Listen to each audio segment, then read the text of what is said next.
दोस्तों, क्या आपने कभी सोचा है कि अगर हमें समय में पीछे या आगे जाने की शक्ति मिल जाए तो क्या होगा?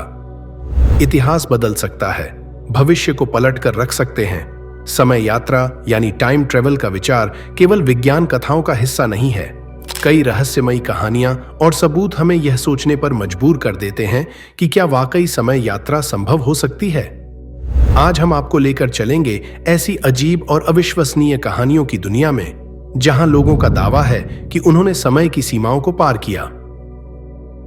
स्वागत है आपका डिस्कवरी ऑफ मिस्ट्रीज चैनल पर, और आज हम जानेंगे उन रहस्यमय घटनाओं के बारे में जो समय यात्रा के रहस्य को और भी गहरा बना देती हैं। तो इस सफर को शुरू करते हैं। Project Pegasus. हमारी पहली कहानी है अमेरिका के एक गुप्त प्रोजेक्ट की, जिसे प्रोजेक्ट पेगासस के नाम से जाना जाता है। कहा जाता है कि 1970 के दशक में अमेरिकी सरकार ने एक गोपनीय प्रयोग शुरू किया, जिसमें बच्चों को समय यात्रा और टेलीपोर्टेशन की ट्रेनिंग दी गई थी। इस प्रोजेक्ट के एक प्रतिभागी एंड्रयू बासियागो ने दावा किया कि उन्होंने उस समय से कई बार यात्रा की है। उनका कहना है कि इस प्रोजेक्ट का उद्देश्य समय यात्रा की तकनीकों का परीक्षण करना था, और आश्चर्य की बात यह है कि एंड्रयू ने यह भी दावा किया कि वह 1863 में राष्ट्रपति अब्राहम लिंकन के गेटिसबर्ग भाषण के दौरान वहां मौजूद थे।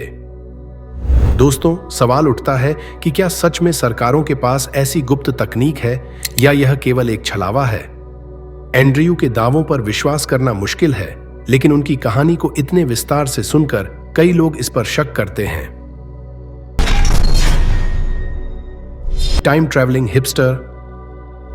दूसरी कहानी एक रहस्यमय तस्वीर की है जो 1941 में कनाडा के साउथ फोर्क ब्रिज पर ली गई थी।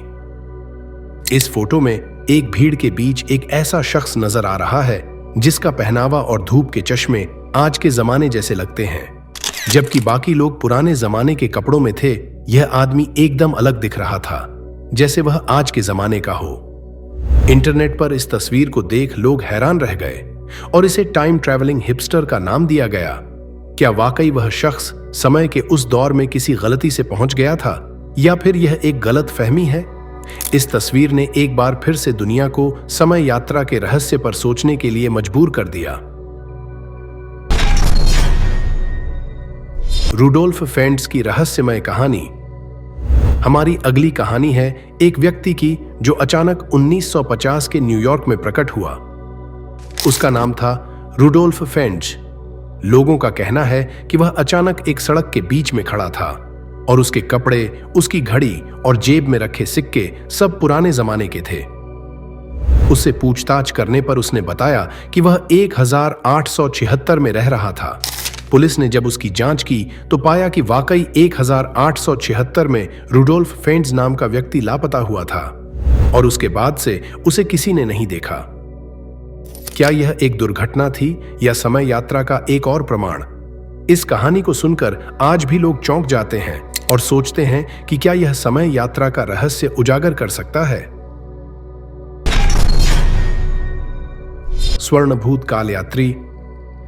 अब एक और रहस्यमय घटना पर नजर डालते हैं जिसे एड मैन फ्रॉम टॉरड के नाम से जाना जाता है। 1954 में टोक्यो एयरपोर्ट पर एक शख्स पकड़ा गया जो खुद को टॉरड नामक देश का नागरिक बता रहा था, लेकिन दुनिया के किसी भी नक्शे पर टॉरड जैसा कोई देश नहीं था। अधिकारियों ने उसके पासपोर्ट की जांच की तो वह असली निकला, पर उस पर दर्ज देश का नाम किसी के समझ में नहीं आ रहा था। कुछ का मानना है कि वह किसी पैरेलल यूनिवर्स से आया था। क्या यह सच में दूसरी दुनिया से आया एक यात्री था, या समय यात्रा का एक और सबूत? तो दोस्तों, ये थी समय यात्रा की कुछ रहस्यमय कहानियां जो हमारे दिमाग में अनगिनत सवाल खड़े करती हैं। क्या वास्तव में समय यात्रा संभव है? क्या समय के इस जादुई दरवाजे से इंसान भविष्य या अतीत में जा सकता है, या ये कहानियां सिर्फ हमारी कल्पना का खेल हैं? अगर आपको ये वीडियो पसंद आई हो तो इसे लाइक और शेयर जरूर करें, और ऐसी ही और रहस्यमय कहानियों के लिए हमारे चैनल डिस्कवरी ऑफ मिस्ट्रीज को सब्सक्राइब करें। अगली बार हम एक और नई और रोमांचक यात्रा पर निकलेंगे। तब तक के लिए अलविदा।